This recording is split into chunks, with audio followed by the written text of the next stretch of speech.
Monsieur Iqbal est en train de s'impatienter. Et pourquoi? Mais pourquoi il s'impatiente? À vrai dire, pour rien. Il dit juste qu'il faut qu'il se dépêche, qu'il ne soit pas en retard. Mais j'espère vraiment que nous ne serons pas en retard. Il était tellement impatient de voir sa Il princesse. n'a toujours pas compris qu'il était encore un peu tôt. Je disais que ceux qui viennent avec l'oncle Iqbal, sont-ils déjà prêts? Eh bien, figure-toi que oui, Shabnam. Maintenant que j'ai vu que tout est prêt, je vais prendre des dispositions pour tout ramener. Oh, j'ai oublié de dire quelque chose. Oncle Iqbal et Tante Ronja ont songé à vivre à Calcutta. Cela dit, je n'en ai pas encore discuté avec lui. On n'a pas parlé, mais c'est Shabnam qui me l'a dit. Et qu'il avait un appartement à Calcutta. A priori, ce que je sais, Monsieur Iqbal voulait vivre ici. Mais maintenant qu'il a une entreprise à Calcutta, vous allez peut-être devoir faire les allers-retours, ma tante. Josh, si nous allons vivre en ville, alors Shabnam pourra venir habiter avec nous. Et même si on ne reste pas là-bas, eh bien, vu que la maison est à lui, je me disais que Shabnam pourrait y habiter, tu ne crois pas? Je peux comprendre. Parce que je sais que nous ne sommes pas capables de prendre soin d'elle à la maison. En plus de ça, elles se sont humiliées chez nous. Toutefois, vous pouvez me croire que je fais de mon mieux. J'essaie de faire de mon possible pour la protéger des autres. Je vous le jure.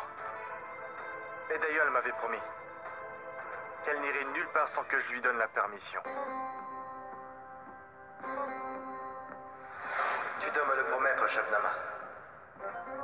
Promets-moi que jamais de la vie, tu ne t'éloigneras de moi.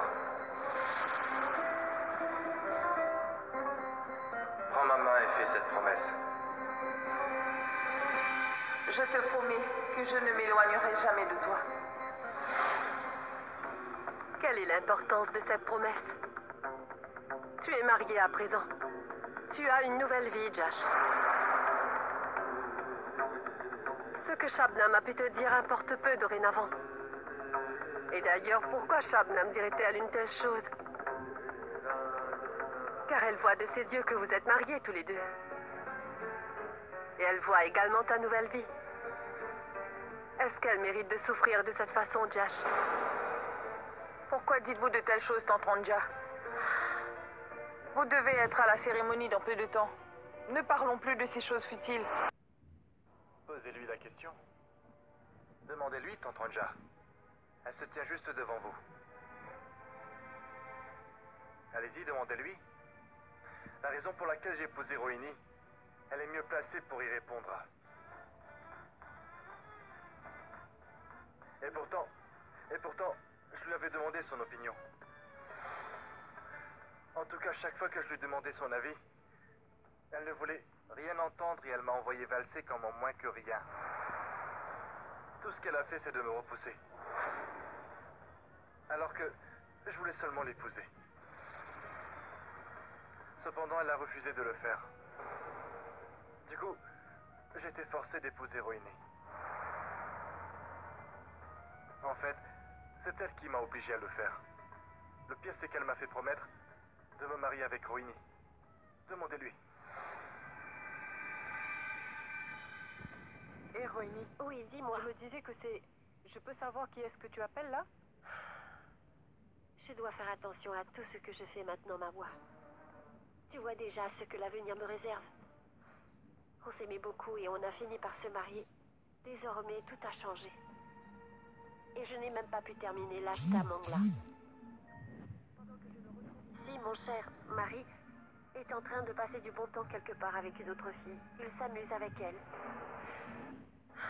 J'essaie de rester forte et de gérer d'une manière ou d'une autre. Je dois rester ferme jusqu'à la fin. Je ne sais pas si je vais y arriver, mais bon. Rohini, écoute, c'est ce que nous te demandons tous d'essayer. Mais tu ne nous écoutes pas. Qu'est-ce qu'on peut faire d'autre, franchement?